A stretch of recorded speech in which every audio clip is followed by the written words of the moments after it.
Vamos a empezar a ver.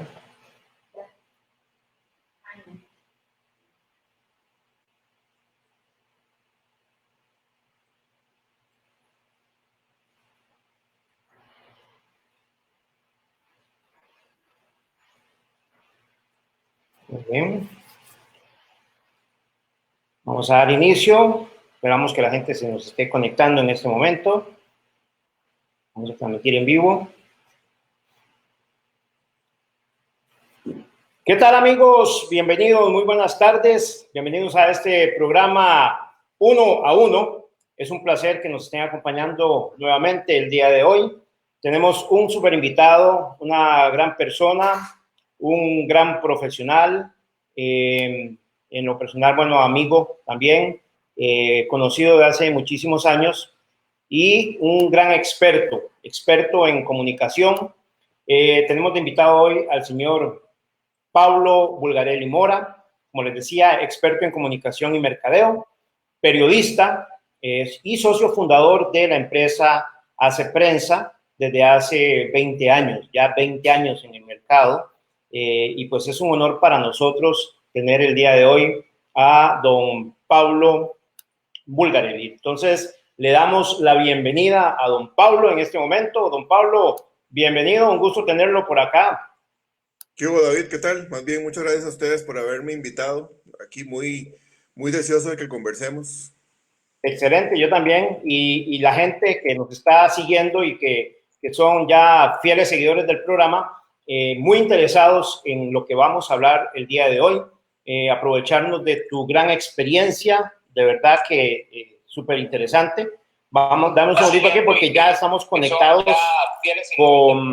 con Facebook y vamos a compartirlo en nuestra página principal o personal más bien de Facebook y ya la estamos compartiendo. Muy bien. Decíamos, Pablo, que la gente está ansiosa de conocer de Hace Prensa y principalmente de lo que Hace Prensa nos ofrece y de los servicios que tiene. Pero antes de eso, me gustaría conocer al Pablo Bulgarelli. Pablo Bulgarelli tiene aficiones, el baloncesto, gran deportista de hace muchos años en baloncesto, le gusta la música, baterista también, ¿verdad?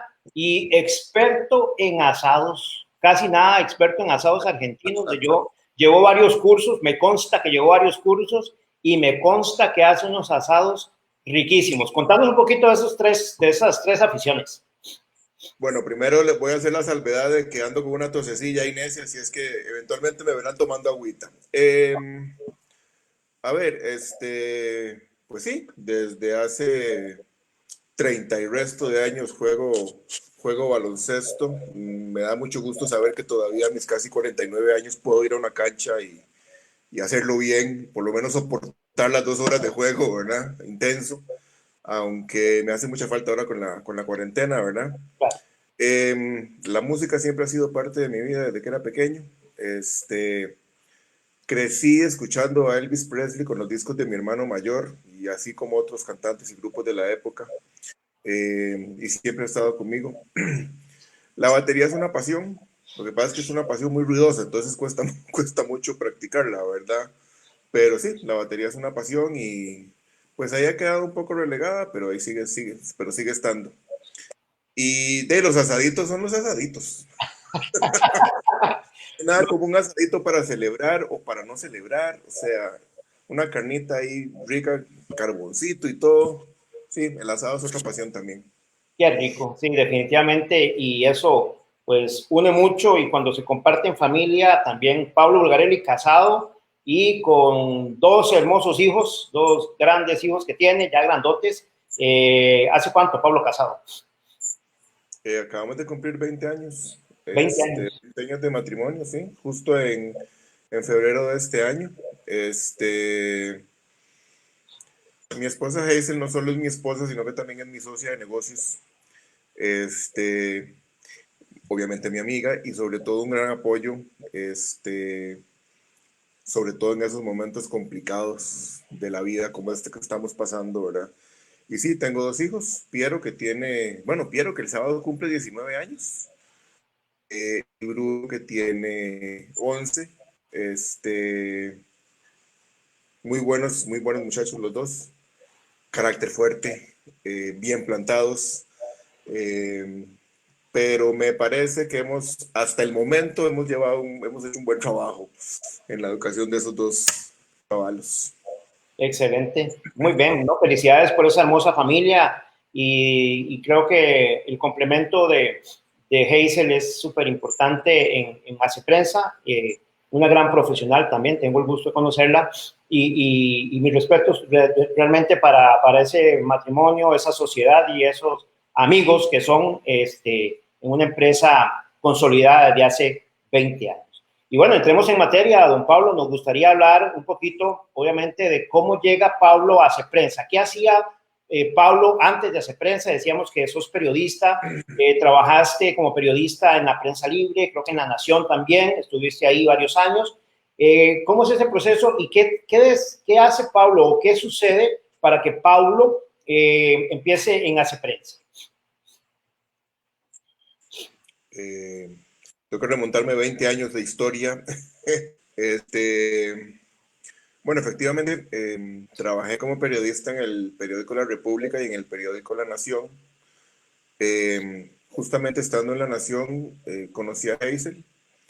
Primero fuimos amigos, después fuimos novios y toda la cosa.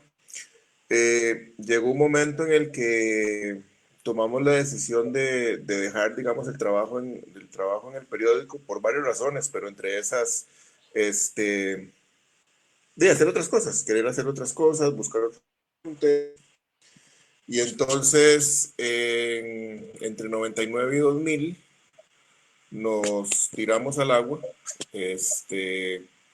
creamos esta sociedad, creamos este negocio y empezamos. Básicamente por eso que te digo, o sea, fue un asunto de buscar nuevos horizontes, de buscar nuevos retos profesionales, de hacer otra cosa.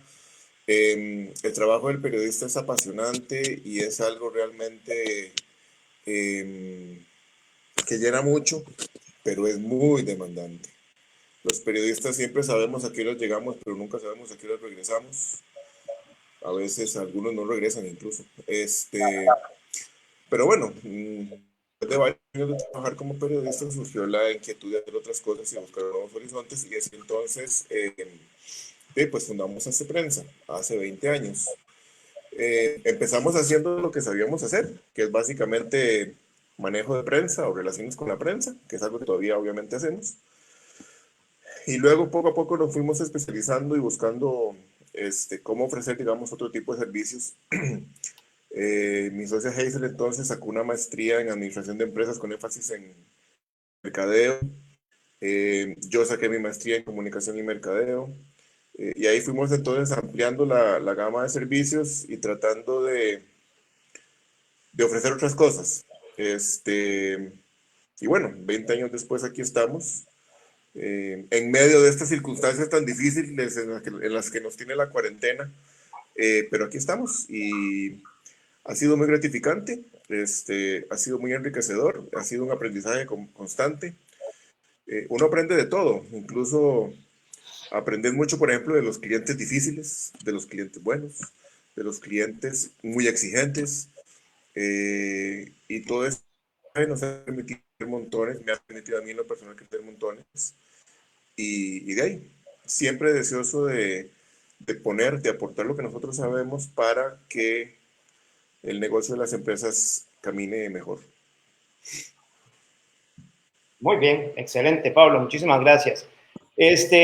Muy bien, creo que ya podemos ir entrando ahora sí en materia de de los temas que teníamos planeados para el día de hoy y que la gente está esperando. Como experto en comunicación, nos gustaría, Pablo, que nos hables un poquito la primera pregunta que te vamos a hacer y lo que vamos a hablar en este momento, nos interesaría mucho que nos hables precisamente de los comunicados. Y una frase que utilizas mucho es: lo que se comunica, lo que no se comunica, no existe. Y nos gustaría que nos hables, nos amplíes un poquito de eso, principalmente cuando nos referimos a marcas. Cuando nosotros como empresa manejamos una marca, queremos sobresalir en el mercadeo y esos comunicados son importantes. ¿Cómo y qué se debe comunicar? Bueno, a ver, esa frase de lo que no se comunica no existe, la leí hace muchísimos años en un libro de texto mientras estudiaba, y me quedó completamente grabada y efectivamente la uso con muchísima frecuencia. Y precisamente significa eso, ¿verdad? Lo que no, o sea, lo que no se dice no existe. Eh, digamos, cuando un niño está creciendo, y los papás están empezando con ese mamá y papá y mamá y papá y mamá y papá, si no se lo decimos, no existe, no existe mamá y papá, él no lo sabe. Igual, por ejemplo, si nosotros tenemos el producto maravilloso para cualquier cosa, si no lo divulgamos, no existe. Eh, Cuando conocemos a una persona y interactuamos con ella, la estamos conociendo, estamos viendo que existe. Antes no sabíamos que existía. Entonces, en realidad, lo que no se dice no existe. Y esa frase engloba, digamos, todo lo que se hace en comunicación. En el caso de las empresas, es importante tomar en cuenta que una empresa o una persona inclusive siempre comunica, siempre, aunque no diga nada, siempre comunica, porque el silencio también es comunicación. Entonces, desde ese punto de vista, las empresas siempre están comunicando. A veces lo hacen organizadamente y a veces lo hacen sin conocer que están comunicando. Entonces, es muy importante entender que si ya de por sí todas las empresas comunican, ¿por qué no tomar esa comunicación y convertirla en una herramienta estratégica que tenga un impacto directo en los objetivos de negocio? Es decir, es administrar la comunicación y desarrollarla de tal forma que tenga un impacto positivo en el negocio o en las personas, en el objetivo que se quiera alcanzar. Perdón. Entonces, aquí entramos en un concepto que es muy interesante, que es el de comunicación estratégica. Eh, cuando a uno le hablan de comunicación, uno piensa en algo que es etéreo, ¿verdad? Es algo que anda por ahí. Es decir, es una cosa que no es tangible, o pensamos que no es tangible. Eh, Dice la comunicación, eso que anda por ahí, sí, todos hablamos, ¿verdad? No, resulta que la comunicación sí puede ser tangible, y puede ser utilizada para lograr objetivos específicos. Entonces, desde ese punto de vista, lo que nosotros siempre procuramos hacer es, primero, entender qué es lo que el cliente quiere y qué es lo que el cliente necesita. En ese sentido, es muy importante conocer los objetivos de negocio, los objetivos de mercadeo, los objetivos de comunicación, si existen. Y a partir de esos objetivos, entonces, construir ese plan de comunicación estratégica que entonces apalanque todos los demás esfuerzos. Nosotros, digamos, estrictamente hablando, la comunicación la debería manejar un comunicador, ¿verdad? Sin embargo, en realidad no hay muchos comunicadores en las empresas. Las que son muy grandes y las transnacionales sí tienen un comunicador y es quien administra, digamos, todo este proceso. Eh, pero muchas veces esa figura no existe y entonces más bien el que está es el gerente de mercado, por ejemplo. Entonces igual, cómo la comunicación le aporta al mercadeo desde lo que la comunicación hace. Y aquí quiero hacer una salvedad, ¿verdad? O sea, comunicar no necesariamente es promocionar, no son sinónimos. Mm. O a veces podrían ser sinónimos dependiendo del contexto y dependiendo de lo que se quiera decir. Claro. Una cosa es promocionar, promocionar dentro de comunicar. Eh, los comunicadores no hacemos publicidad. Las comunicaciones que hacemos en relaciones públicas no hacemos publicidad. Los comunicadores publicistas hacen publicidad, pero las relaciones públicas no es lo mismo que la publicidad. A ver, no quiero enredarlos. El asunto es este. Vos me preguntabas por una marca. ¿Qué hace una marca? Bueno, la marca, en realidad, empecemos por el producto o el servicio. ¿Cuál es el producto? ¿Cuál es el servicio? Eh, las cosas, obvias que hace, para qué sí y no puede usar, cuáles son sus ventajas, cuáles son sus beneficios. Justo ahora en la tarde estaba leyendo sobre el concepto de propósito, eh, que ha difundido mucho desde hace más o menos unos 10, 11 años, Simon Sinek. Él habla del propósito de las marcas, el propósito de las empresas, el propósito de las personas. Entonces, desde ese punto de vista, eh, bueno, ¿cuál es el propósito de la marca? ¿Qué es lo que la marca quiere lograr? Tradicionalmente lo que uno piensa es de yo lo que quiero es vender, yo quiero vender mi servicio, yo quiero vender mi producto, ¿verdad? Pero bueno, no necesariamente siempre se trata de vender. Entonces, en ese sentido, esta nueva teoría o este nuevo, ya no tan nuevo, digamos, pero el tema del propósito es importante. Y eso entra entonces en el comunicación. La comunicación es uno de los soportes más importantes del tema del propósito. O incluso, volviendo al inicio, las empresas se comunican, siempre comunican. Y comunican hacia afuera y comunican hacia adentro. Muchas empresas no comunican hacia adentro o no comunican bien hacia adentro. Entonces, la comunicación lo que hace es articular una serie de mensajes y articular una serie de conceptos importantes para el negocio y los transmite de una forma en la que sean comprensibles, pero que además, y más importante, que logren algo. Es decir, la comunicación no se da per se.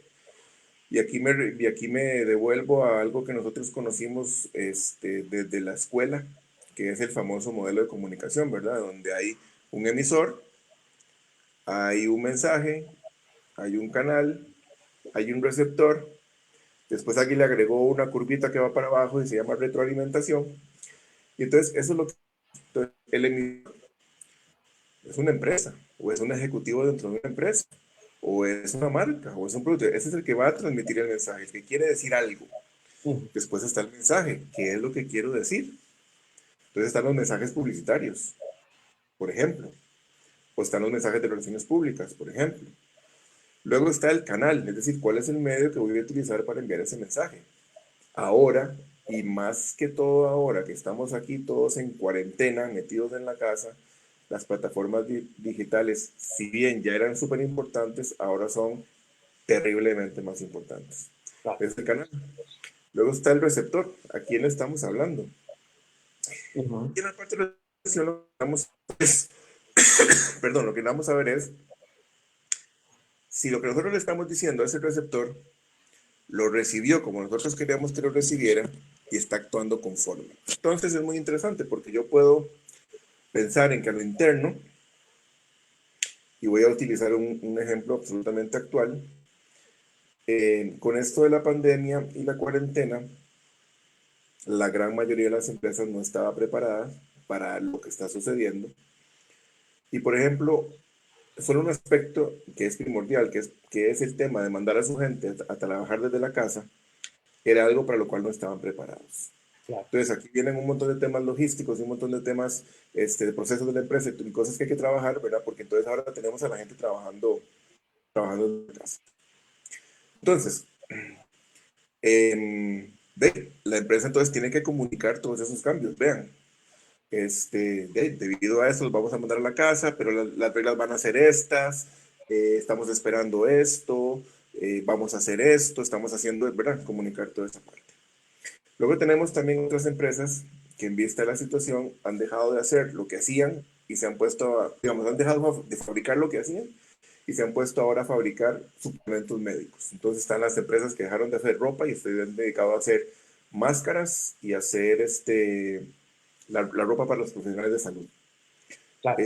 O las empresas que dejaron de hacer perfumes se están dedicando a hacer alcohol en gel. Bueno, entonces, todos esos cambios implican un proceso de comunicación interno, ¿verdad? Es decir, ya no vamos a hacer esto, ahora vamos a hacer esto otro, y lo vamos a hacer de esta forma. Y su papel dentro de esta nueva estructura es ¿verdad? Entonces, toda esa es comunicación, la comunicación interna. Con la comunicación interna también podemos lograr, si lo que se está buscando es un cambio, podemos lograr esos cambios. Entonces, de hecho, la comunicación interna es sumamente importante en todo proceso de cambio. Eso es lo Bueno, interno. A lo externo, entonces, lo que hacemos es decir quiénes somos, qué hacemos, somos mejores, por qué somos diferentes, este es nuestro propósito, esta es nuestra misión, estos son nuestros productos, compren nuestros productos. Todo eso tiene inmerso un concepto de comunicación. Entonces, después de tantas vueltas, ya para resumir, eh,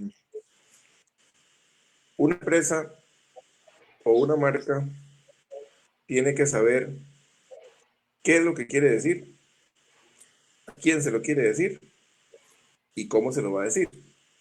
Pero además tiene que tener clarísimo qué es lo que quiere recibir a cambio. Y eso es lo que plantea, digamos, el modelo de comunicación y es lo que plantea un tejo. Muy bien, excelente. Creo que nos queda súper claro. Estos mensajes, principalmente cómo podemos preparar nuestra comunicación y hablabas ahora de los tiempos de crisis, donde las empresas, puede ser en estos tiempos o puede ser en tiempos de crisis de las empresas. Sabemos que, por ejemplo, vos has trabajado con empresas muy grandes, por ejemplo, con Bayer, con Banco Promérica, con Holcim, en fin, empresas que en algún momento podrían presentar una crisis, ¿verdad? Entonces, o en tiempos de crisis o cuando la empresa, ¿verdad?, tiene alguna crisis. ¿Cómo podemos preparar nuestra comunicación en esos tiempos? Bueno, lo primero que hay que hacer es definir qué es crisis. Y es muy importante definir qué es crisis porque en la época en la que estamos viviendo, donde las redes sociales son un maximizador de mensajes y un reproductor de mensajes y un transmisor de mensajes, muchas empresas piensan o sienten que, que si alguien habla mal de ellos en Facebook, por ejemplo, ya eso es una crisis. Y no necesariamente. Entonces, una crisis es, y yo la defino así en forma sencilla, una crisis es un evento que sucede inesperadamente y que rompe por completo con la rutina de la empresa, pero que además tiene el potencial de afectar su imagen, perdón, su reputación o incluso la estabilidad del negocio. Entonces, una crisis es, podríamos resumirlo en un evento disruptivo, es decir, que rompe por completo con la dinámica que tenía la empresa hasta ese momento. Hay muchas formas de manejar una crisis. A nosotros nos gusta el manejo preventivo de crisis y de repente aquí la pregunta puede ser, ¿de cómo podemos prever una crisis? Bueno, sí se puede prever, pero a la salvedad. De nuevo, ninguna empresa o muy pocas empresas, me atrevería a decir de verdad que ninguna empresa estaba preparada para lo que estamos viviendo ahora. Claro. Pero las empresas que han manejado o que han tenido un manejo preventivo de crisis han podido manejar mejor esta situación que otras que no lo tenían. Entonces, entendiendo que es la crisis, tenemos que saber entonces cómo actuar en esa crisis. Y en esa crisis se actúa con el objetivo de mostrarle a nuestras audiencias o a nuestros públicos, es decir, a la gente que interactúa con nosotros, con la empresa, es mostrarle no solo que tenemos conocimiento de lo que está pasando, sino que estamos manejando lo que está pasando y lo estamos controlando de manera que su impacto sea el menor posible. Es decir, que tenemos el control sobre la situación. Eso es muy importante y es lo que se busca realmente en un manejo de crisis. Es decir, yo no quiero que me vean como bueno o como pobrecito. No. Necesito que me vean como una empresa que está enfrentando esta situación, la está manejando y la está controlando. Entonces, para lograr eso, tenemos entonces el manejo preventivo. ¿Y cómo se hace el manejo preventivo? Pues desarrollando planes y desarrollando protocolos. De la misma forma en la que existen protocolos de atender un incendio en una oficina o de atender un accidentado cine, existen las brigadas y existen los placas y todo esto, en comunicación es igual. En comunicación es igual. Claro. Entonces, lo primero que tenemos que entender es qué es la crisis y qué es lo que queremos lograr en relación con la crisis. Y hacemos entonces nuestro plan. Y el plan de crisis tiene muchas partes. Es un documento que incluye, digamos, muchas cosas. Pero una de las cosas fundamentales que utilizamos nosotros, porque hay muchas formas de manejar crisis, pero nosotros lo hacemos bajo un modelo que se llama el modelo de escenarios. Entonces lo que hacemos es, junto con la empresa, definir cuáles son los escenarios más probables de ocurrir y que afectarían su imagen y reputación, o que afectarían el negocio. Entonces, por ejemplo, digamos un banco. ¿Cuáles son aspectos o cuáles son escenarios que un banco podría experimentar como crisis? Una falla tecnológica.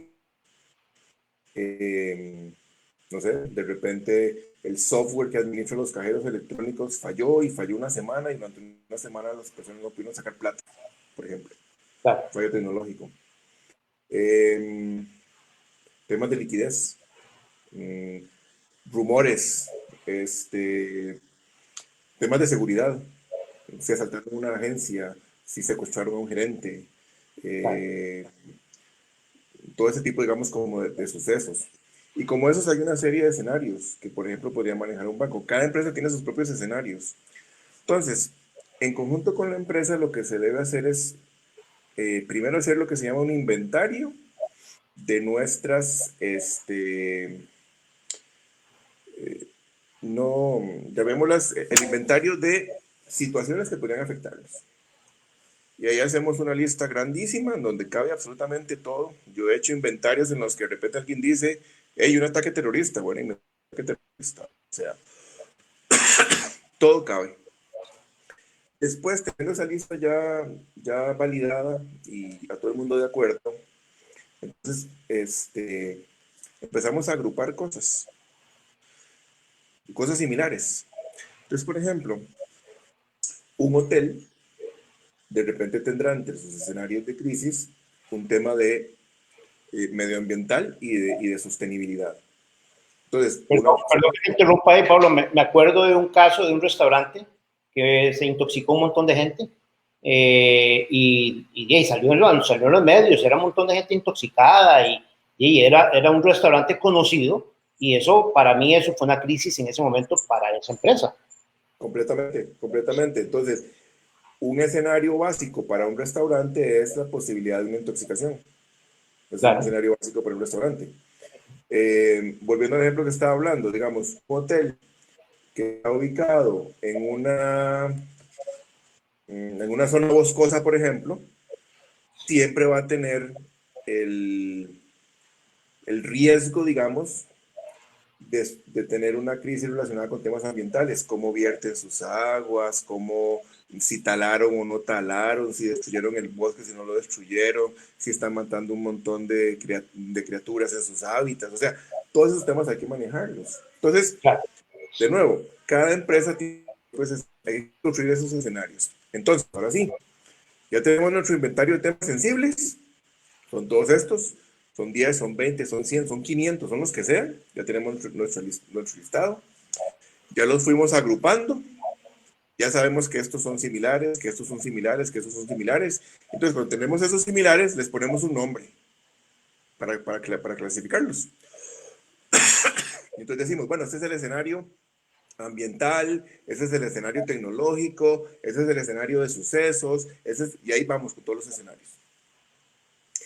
Cuando los tenemos, entonces nos empezamos a trabajar. Y aquí viene entonces el tema de lo que me estás preguntando específicamente, que es el asunto de los mensajes, o de cómo prepararnos para esa comunicación. Entonces, con la crisis también hay que tener en cuenta que las crea la empresa como tal, otras crisis son externas. Digamos, en el caso de la pandemia es una crisis externa, es decir, nos está afectando algo que no es interno, pero las decisiones que tomemos internamente en relación con esta pandemia sí pueden también traernos un problema de crisis. Entonces, bueno, completamente.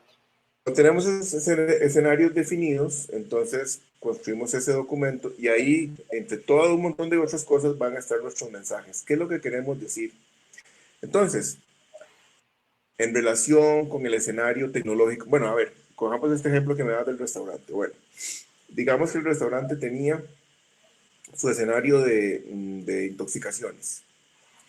Entonces, dentro de su manual y dentro de su protocolo, en el escenario de intoxicaciones, había definido un mensaje. Y entonces los tenía, por ejemplo, divididos entre internos y externos. Es decir, tenía unos mensajes si el problema lo estábamos causando nosotros, o sea, nosotros éramos los culpables, y tenía otros mensajes si en realidad fue un asunto externo, por ejemplo. Claro. Y esos mensajes entonces se construyen y se tienen ahí. Prácticamente nunca, o en muy pocos casos, los mensajes que hemos trabajado de previos los vamos a poder usar exactamente como los creamos, porque Claro. estamos trabajando sobre supuestos. Pero el tenerlos es una gran ventaja a la hora de tener que acomodarlos a la situación real que estamos viviendo. Entonces, los mensajes claves son muy importantes porque es lo que queremos decir en relación con esto. Si lo que está pasando tiene que ver con el de intoxicación, no es exactamente como lo teníamos previsto, es más fácil adaptar un mensaje que empezar a decir, ¿qué diablos digo? Claro. ¿Verdad? Entonces, teniendo los mensajes, uno puede decir, bueno, este se adapta más, este no, cambiemos este, esta no es la palabra, es esta otra, esta frase no aplica, la que aplica es esta, plum, y ya tenemos el mensaje y podemos salir al mensaje, a decir el mensaje. El que no tiene un manual y el que no tiene un protocolo simplemente dice, hey, ¿qué hago ahora? Digamos ¿Qué ahí. digo? ¿Cómo hago? Claro. ¿Cómo, verdad? ¿A quién tengo que decirle algo? ¿O a quién no tengo que decirle nada? ¿Verdad? Entonces, el manejo preventivo es sumamente importante y tener estas herramientas es muy importante. En segundo lugar, eh, una vez que tenemos nuestro manual, hay que probarlo. Entonces hacemos simulacros. Y entonces desarrollamos eh, casos que puedan ir, digamos, incrementándose en su peligrosidad o en su grado de riesgo. Y corremos esos simulacros y medimos. Y encontramos cosas muy variadas, encontramos cosas tan sencillas como, hey, pues la forma en la que está acomodado este no me sirve, necesito que se acomode de esta forma. Entonces hay que reacomodar el documento. Eso me ha pasado varias veces. O alguien dice, vean, me parece muy bien, pero es muy difícil encontrar las cosas, ¿por qué no les ponemos pestañas? Entonces, bueno, les ponemos pestañas. O bueno, no, estos no son los mensajes. Tenemos que replantearlos. Entonces, hay que probarlo. Y hay que probarlo constantemente. Y luego, entre ese desarrollo y esa prueba, hay que entrenar al vocero. ¿Quién es el vocero? ¿Qué es un vocero? El vocero es el término técnico, pero es básicamente la persona que en la crisis va a dar la cara por la empresa. Es correcto. Y no puede ser cualquiera. Eh, la recomendación siempre es que el vocero en una situación de crisis tiene que ser un ejecutivo con un puesto alto, el más alto posible. ¿Por qué así? Porque eh, cuando yo pongo a un ejecutivo de alto nivel a que sea la cara de esta crisis, la gente lo que percibe es, hey, vean qué importante es para esta empresa esto, que su gerente general o su CEO es el es el que nos está hablando. La gente no piensa esas cosas conscientemente, las piensa inconscientemente, pero las recibe. Es decir, se está comunicando también algo. Entonces, la recomendación siempre es tener un ejecutivo, el más ejecutivo que el de más alto rango que se pueda tener. Y entonces a esa persona hay que entrenarla. Claro. Eh, pero además, no solo tiene que ser una persona que esté en un puesto ejecutivo, sino que además tiene que tener una serie de características eh, personales, físicas, eh, de conocimiento, o sea, de personalidad. Porque No podemos poner como vocero en una situación de crisis a una persona que lo que más bien está creando son anticuerpos. Por ejemplo, y volviendo otra vez a la pandemia, ¿quién es la cara de Costa Rica ante la pandemia? El ministro de Salud. El ministro de la Salud, claro. Pero por su posición es él. Pero además el doctor Salas tiene una serie de características que le permiten ser un excelente vocero, como lo ha sido durante toda esta crisis. Tiene una serie de características que le ayudan, ¿verdad? Eh, una persona, por ejemplo, arrogante o que genera anticuerpos en la gente no sería un buen vocero. Una tímida a la que no gustan las cámaras, por ejemplo, no podría ser vocero, menos en una situación de estas. Entonces, bueno, una vez que se escogió quién es esa persona, quién es esa cara que va a ser la que nos represente durante la crisis, entonces hay que entrenarlo. Entrenarlo, para que cuando llegue ese día en el que te va a la cara, la dé de la mejor manera posible. No va a ser infalible, pero va a estar preparado. Sí, Pablo, es que lo que estás diciendo es muy importante y ese es en el mejor escenario. Yo te entiendo, pero por ejemplo en emergencias, que lo manejamos mucho, manejamos las brigadas de emergencia y hacemos simulacros y lo tenemos todo en plano, lo tenemos todo en un plan de emergencias. Ese es en el mejor de los escenarios, pero la mayoría de las empresas no cuenta con esto. O sea, la mayoría de las empresas no tiene preparado ese plan, no tiene preparado a ese vocero. Muchas empresas tienen el departamento de información, pero tiene un periodista, tiene alguien de información que no necesariamente es el que va a ser el que va a salir de vocero, porque él puede preparar el mensaje y lo dice el gerente o el presidente de la compañía, o en fin. Entonces, es importantísimo que lo que estás diciendo, porque Hace Prensa nos ayuda precisamente a asesorarnos, a darnos ese apoyo y a decirnos qué decir y qué no. O sea, yo conozco muchos casos de éxito tuyos donde le han salvado, por decirlo así popularmente, le han salvado el pellejo a una empresa que está en una crisis. ¿Qué digo en este momento? Y pa, Hace Prensa asesorándolos, dando un comunicado específico y bien enfocado, bien redactado, porque eso es importantísimo y a veces las empresas no pensamos en eso como parte de la prevención también. Sí, muy cierto. Siguiendo con el ejemplo de la crisis, tenemos a la empresa X y tenemos a la empresa Y. La empresa X tiene un manual básico de crisis. La empresa Y no tiene nada. Entonces, viene la pandemia, el 6 de marzo sale el primer contagio en Costa Rica y a partir de ahí las autoridades de salud empiezan a correr y a moverse y a ver cómo está la cosa y ya la semana siguiente nos mandan de cuarentena. O 10 días después nos mandan de cuarentena. Y le dicen a las empresas, hey, tienen que mandar a su gente, a todos los que puedan mandarlos a cuarentena, mándelos a teletrabajar. Entonces la empresa Y la empresa X, ninguna de las dos, la empresa Y ya sabemos que no tenía manual del todo, la empresa X tenía un manual, tenía sus escenarios, pero nadie nunca contempló una pandemia, ¿ok? Pero entonces la empresa X toma su manual y dice, ok, no tenemos el escenario de pandemia, pero tenemos estos otros y de aquí podemos sacar lo que nos va a servir para eso. Y entonces se organiza toda la comunicación. ¿A quién es a los primeros a los que hay que comunicarles? A los colaboradores. Claro. Los colaboradores, cuando escucharon las noticias y les dijeron que todos los que puedan tienen que irse a teletrabajar, los colaboradores lo primero que dicen es, hey, yo tengo que irme a trabajar a la casa. Y van a querer saber y van a preguntarle a sus jefes si tienen que ir a trabajar a la casa y cómo van a hacer y me llevo mi computadora o uso mi computadora a la casa. Ver todas esas cosas. Claro. Entonces, se crea todo un plan de comunicación dentro de esa situación de crisis que tiene que contemplar todas esas cosas, claro, pero lo tenemos que hacer en un tiempo récord, porque esto nos cayó encima, no lo teníamos, ¿verdad? Entonces hay que hacerlo en un tiempo récord. Pero bueno, entonces,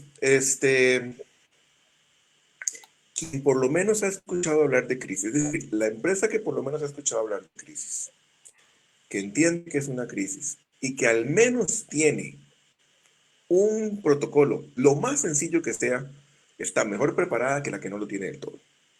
Claro. Y esa empresa que debe tener su protocolo lo más básico posible, además tiene claro quién es su vocero, tiene mucho más camino recorrido que la que no tiene nada. Entonces, en ese sentido, o sea, las crisis uno nunca sabe por dónde le va a saltar la liebre, ¿verdad? Pero los escenarios nos sirven para menos marcar una cancha, poder más o menos marcar esa cancha y trabajar en función de esa cancha marcada y saber entonces cuáles son los pasos que vamos a hacer, cuál es la estrategia que vamos a utilizar. En crisis se habla de básicamente tres estrategias. Una estrategia reactiva, que es cuando yo reacciono ante. Una estrategia, por ejemplo, tal vez para hacerlo más claro. Yo, empresa X, que soy un restaurante, no apliqué adecuadamente mi proceso interno de limpieza de los pescados y se me intoxicaron 50 clientes. Pero además de que se me intoxicaron 50 clientes, esta información llegó a los medios y todo el mundo está hablando que en el restaurante X se intoxicaron 50 personas. Entonces yo ahí esa es la crisis. Yo ahí puedo tener tres estrategias. La primera, reactiva. Es decir, yo voy a hablar sobre la crisis cuando me pregunten. Nada más. Es decir, cuando el medio me busque, yo le hablo. Proactiva, que es, no, yo no voy a esperar a que me hablen, yo voy a salir a hablar. Yo voy a decir qué fue lo que pasó y yo voy a decir qué es lo que estamos haciendo para solventar esto, qué es lo que vamos a hacer con todas estas personas intoxicadas y yo lo hago proactivamente. Y luego está la estrategia de contención de daños, que es la más peligrosa de todas, que es cuando ya se ha hablado y se ha hablado y se ha hablado y se ha hablado de la crisis y todo el mundo está hablando de la crisis, todo el mundo está hablando de los 50 intoxicados y todo el mundo dice, sí, yo fui ahí, la comida me supo fea una vez, ¿verdad? Y todo, entonces en redes sociales es esa cosa enorme y no sé qué, y la empresa como no ha querido decir nada, entonces llega un momento en el que dice, no, o sea, no podemos seguir callados, ya tenemos un daño muy grande y muy fuerte en nuestra imagen y nuestra reputación, tenemos que hacer algo, entonces lo que se puede hacer es contener esos daños. Entonces, ahí tenías en la pantalla la pregunta de los fallos en crisis, de cuáles son los fallos en crisis. Yo creo que los hemos ido nombrando Sí. ¿verdad? Hay que pensar en crisis, es decir, las empresas tienen que pensar, tienen que preguntarse y decir, hey, ¿qué pasaría si tal cosa? Entonces el restaurante debería preguntarse, hey, ¿qué pasaría si se nos intoxica un montón de gente? Y el hotel debería preguntarse, hey, ¿qué pasaría si con la ampliación destruimos un hábitat y nos vienen todos los ambientalistas aquí? El banco debería preguntarse, hey, ¿qué pasa si me falla la plataforma tecnológica? La gente tiene una semana sin poder sacar plata a los cajeros. Las empresas tienen que empezar a preguntarse esas cosas. Ese es el primer paso. Y ese al mismo tiempo es el primer error si no se hace, ¿verdad? Una vez que se preguntaron eso y llegaron a las respuestas, entonces es decir, ok, ¿qué vamos a hacer? En relación con esto, ¿qué vamos a hacer? Entonces ahí es donde entra la necesidad de tener su manual. Bueno, digamos un manual. Y una vez que ya tenemos el manual, entonces alguien dice, hey, oye, y si los medios nos vienen a buscar, ¿quién es el que va a salir a hablar en los medios? Entonces el cliente dice, no, yo no. Y el otro dice, no, yo tampoco. Entonces, bueno, ¿quién es el vocero? ¿Verdad? Entonces, no tener eso, no tener esos pasos, eso es, de nuevo, en un tema como la pandemia, realmente nadie podía prever que esto sucediera. Aunque se Claro. dice por ahí que ya desde noviembre la OMS sabía y Estados Unidos sabía y no dijeron nada, ¿verdad? Todas esas teorías ahí, al final de cuentas nadie sabía que esto iba a pasar, ni tampoco sabía las consecuencias que está teniendo. las consecuencias de salud y las consecuencias económicas, las consecuencias sociales. Pero entonces, en medio de estas circunstancias, si yo ya soy una empresa que ha pensado en crisis, yo veo esto con otros ojos. Si soy una empresa que no ha pensado en crisis, no sé qué hacer con esto. ¿Me explico? Entonces, el manual, los simulacros, el vocero, eh, claridad tener en esas cosas. Y ojo, de repente alguien podría pensar, bueno, es que una crisis solo le va a pasar a las empresas grandes y a las grandísimas. No, todos estamos sujetos a que nos pase. Es decir, David, o sea, vos que das capacitaciones en primeros auxilios y todo esto, escucha, pasas una capacitación de esas, te muere un paciente, Claro. o te muere uno de los alumnos, o qué Sí, sí, pasa si en un simplemente. ejercicio hay un accidente y pasa algo, claro, es una crisis. Entonces, ¿verdad? Entonces, todos estamos sujetos, grandes, pequeños, medianos, micros, emprendedores, todos estamos sujetos a eso. Es decir, ¿qué pasa si la soda de la esquina, igual, pensemos en la soda de la esquina y efectivamente tuvo 10 intoxicados en la zona, en la soda de la esquina? Tal vez no llegue a la prensa, pero pucha, todos los del barrio van a decir, no, hombre, no joda, no vuelvo a ir a esa soda. Y se cayó el negocio, Claro. ¿verdad? Sí, sí, Entonces, efectivamente. todos estamos sujetos a. Entonces, el problema, o sea, el error más grande es que sabiendo que todos estamos sujetos a, no hagamos algo para prevenir. Claro, perfecto. Pablito, bueno, hay saludos para todo el mundo. Por ejemplo, Alex Agüero nos saluda, dice muy interesante. Saludos a Pablo Olgarelli, Ronald Murillo. Tenemos saludos también desde Guatemala, que se nos conectó don Estuardo Cruz, se nos conectó y nos saluda. También a José Alejandro Pescador en Querétaro, está conectado desde México. Tenemos también a Luis Díaz desde México. Tenemos a, vamos a ver, Eduardo Vázquez de Guatemala también. Tenemos a gente de Colombia, Mauricio Redondo, que está conectado también desde Querétaro. Saludos, Ricardo Esperanza también. Lucía Agüero de aquí de Costa Rica, Malena, Oscar. Los invitamos a que nos hagan las preguntas que quieran, que las vayan escribiendo ahí en el chat para poder aprovechar esta gran charla que nos está dando o entrevista que nos está dando don Pablo Olgarelli para que ustedes aprovechen, de verdad. Es súper importante. Y dice don Minor desde Ciudad Colón, está también conectado. Entonces, súper claro, Pablo. Creo que nos queda nada más una pregunta que quiero que desarrollemos porque ya creo que el tiempo, ya nos queda unos 12 minutitos para ir cerrando. Esta pregunta, vamos a ver, nos dice ahí, en tiempos inéditos, vamos a ver, en tiempos inéditos de crisis, un error ya eso la mencionamos que nos podría afectar realmente. O sea, si decimos algo mal, nos puede afectar. Entonces, eso es importante. Y también creo que ya habíamos hablado un poquito de cómo deben ser los mensajes en tiempos sensibles. O sea, ya más o menos hablamos un poquito de eso, ¿verdad?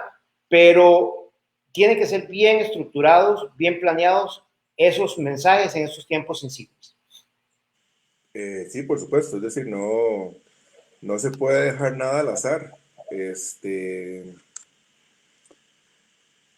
En este momento yo estoy trabajando con una empresa que está haciendo un desarrollo inmobiliario muy grande. Están en este momento en el proceso empezando el proceso de movimiento de tierras, pero tienen la circunstancia de que el terreno en el que van a construir este proyecto enorme tiene vecinos o tiene de vecinos a un condominio. Entonces, los vecinos de ese condominio han estado muy preocupados por de cómo me va a impactar a mí y a mi casa esta construcción tan enorme, ¿verdad? Claro. Entonces, ¿qué hicimos?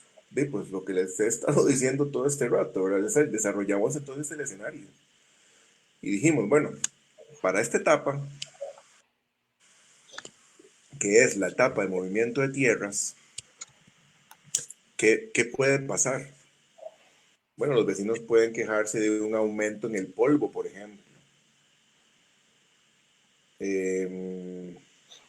No sé, De repente alguno de los vecinos es un señor mayor que tiene problemas respiratorios y le está llegando entonces más polvo del normal. O la piscina amanece todos los días con capas de polvo, ahí no se puede ni meter en la piscina. ¿Verdad? Todas esas cosas. Entonces, desarrollamos ese escenario y nos preguntamos, ¿qué nos puede pasar? Y si nos pasa eso que nos puede pasar, ¿qué vamos a hacer y qué vamos a decir? ¿Verdad? Entonces, sí, todo tiene que ser planificado. No se deja al azar, ni tampoco, y eso es muy importante, ni tampoco es como por salir del paso.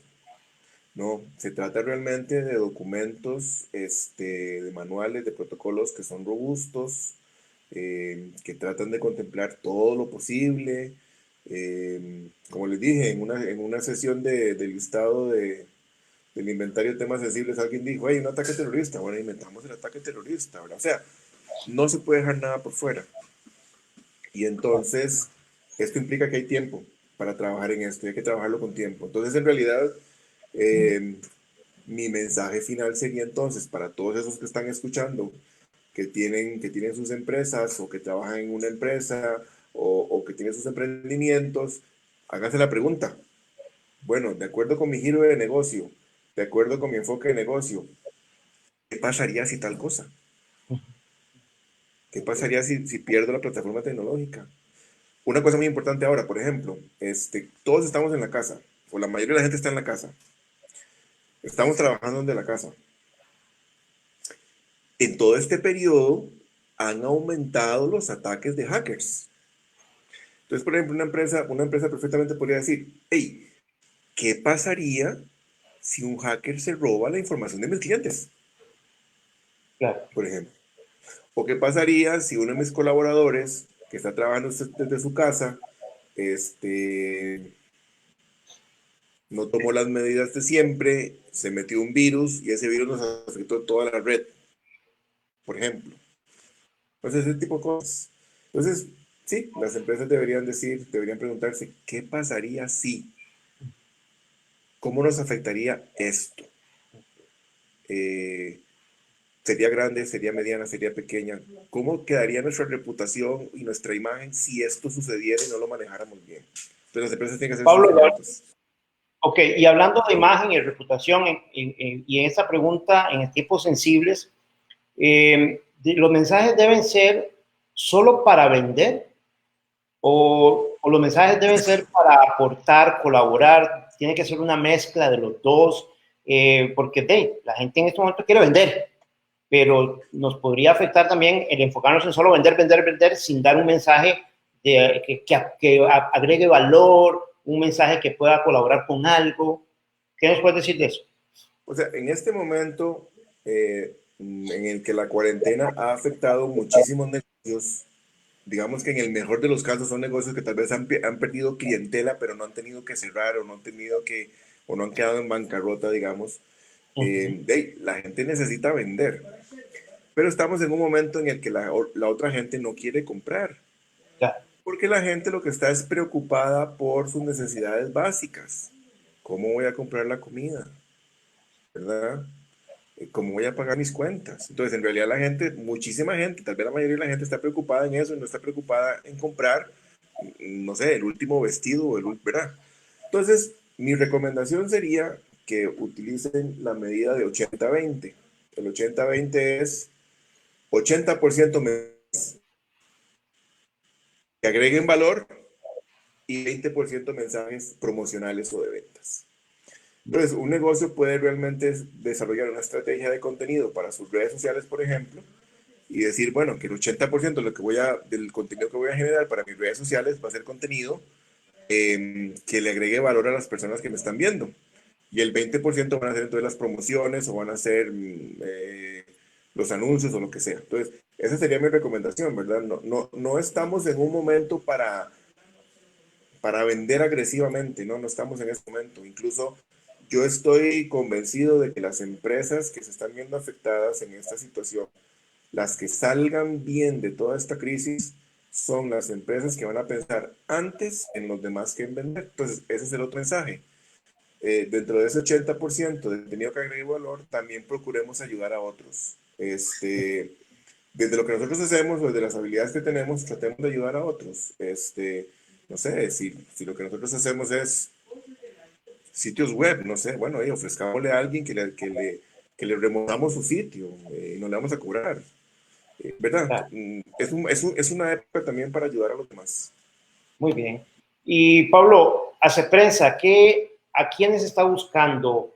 ¿Cuáles son los clientes en este momento que busca Pablo? Y también podemos adelantar, porque ya nos queda poquito tiempo, no solo a quienes buscan, sino de los servicios que ustedes ofrecen. Hace prensa nos ofrece los servicios de asesoría principalmente, A ver, nosotros, capacitación, talleres y cursos, ¿verdad? te interrumpo, digamos, nosotros tenemos, desde el punto de vista de la comunicación, podemos hacer cualquier cosa que nos pidan. Sin embargo, si agrupamos nuestros servicios en 4 áreas. Una área, que es la que hemos hablado todo este rato, que es el manejo de crisis, el manejo preventivo de crisis. Ese es uno de los servicios que ofrecemos, que es todo lo que les he hablado, de verdad, el desarrollo del protocolo, el desarrollo, la capacitación de los buceros, los simulacros, todo esto, ¿verdad? El tema de crisis. En segundo lugar, lo que se llama la estrategia de contenido, es decir, sobre todo ahora en esta época en la que los negocios se han digitalizado y la gente está viendo cómo vende por Facebook y cómo vende por Internet, ¿verdad? Tener una buena estrategia de contenido es elemental y es fundamental. Entonces, nosotros desarrollamos estrategias de contenido. También tenemos el tema muy importante en este momento, pero todavía está muy incipiente, digamos, que es el tema de comunicación interna. Cómo administrar la comunicación adentro de la organización. Y finalmente, todo el tema de relaciones con la prensa, que es la preparación buscar espacios en los medios de prensa que no sean anuncios publicitarios, sino espacios editoriales, que se llama, para que las empresas puedan hablar de sus productos o de sus servicios o de sus buenas obras o responsabilidad social, ¿verdad? Entonces, todo el tema de relaciones con la prensa. Esas son, digamos, las 4 grandes áreas que tenemos. Estamos trabajando ahora en un área nueva, la llevamos desde hace algunos meses, la estamos viendo con otros ojos a partir de la pandemia, ¿verdad? Y la cuarentena, que es todo el tema de la aplicación de la inteligencia artificial a los temas de comunicación. Eso es algo en lo que estamos trabajando muy fuerte. Y ahí estamos. Muy bien, excelente. Dice don Alex Agüero, me encanta el 80-20, alineado con la estrategia de BNI, contenido de valor. Exactamente, creo que es muy importante ese mensaje que nos diste y que en este momento aplica bastante. Muy bien, agradecerle a don Pablo Bulgarelli, socio fundador de Hace Prensa desde hace 20 años, y para todos los que estén interesados en sus servicios, los invitamos a que visiten su página en internet www.haceprensa.com y pueden escribir también al correo info@haceprensa.com, ¿verdad? También ahí les habíamos compartido el teléfono de Hace Prensa, que sería el 2278-2067. 2278-2067 para que ustedes puedan asesorarse con profesionales como lo es la gente de Hace Prensa. De verdad, Pablo, muchísimas gracias por tu tiempo, gracias por tus consejos y tus aportes. Realmente creo que es súper valor. Perdón. No, más bien, muchas gracias a ustedes por habernos invitado. Espero que realmente haya sido un tiempo que la gente haya aprovechado bastante. Y efectivamente, si cualquier cosa que necesiten, nada más nos escriben al info@haceprensa.com. Excelente, Pablo. Muchísimas gracias. Un abrazo a vos y a tu familia. Y de verdad que apreciamos el que nos hayas acompañado el día de hoy. Muchísimas gracias. Gracias. Hasta luego. Y a ustedes, queridos amigos, muchísimas gracias de verdad por acompañarnos en esta noche. Y como decimos siempre, entre tanta información, entre tanto programa, entre tanta información que hay en los medios, en las redes sociales, agradecerles a ustedes que sacaron este ratito para acompañarnos. De verdad que lo apreciamos y lo valoramos muchísimo. Así que cordialmente invitados, nos vemos el martes, si Dios lo permite, estaremos con otro invitado y otro súper tema, ¿verdad? Agradecer a uno de nuestros patrocinadores, a Luz Verde, quien nos facilitó este back panel que tenemos aquí atrás. donde ustedes pueden adquirirlo para sus conferencias, para sus entrevistas, para promocionar su logo. Es súper buenísimo, o sea, está lindísimo, de un material y de una impresión, o sea, una impresión increíble, buenísimo. Entonces, muchísimas gracias de verdad por habernos acompañado el día de hoy y nos vemos el martes. Estén pendientes de nuestro invitado para el día martes, 6 de la tarde. Que tengan un feliz fin de semana. Felicidades a todos en el 1 de mayo, mañana, 1 de mayo, Día del Trabajador. Bendiciones y recuerden, quédense en casa. Un abrazo a todos y nos estamos viendo.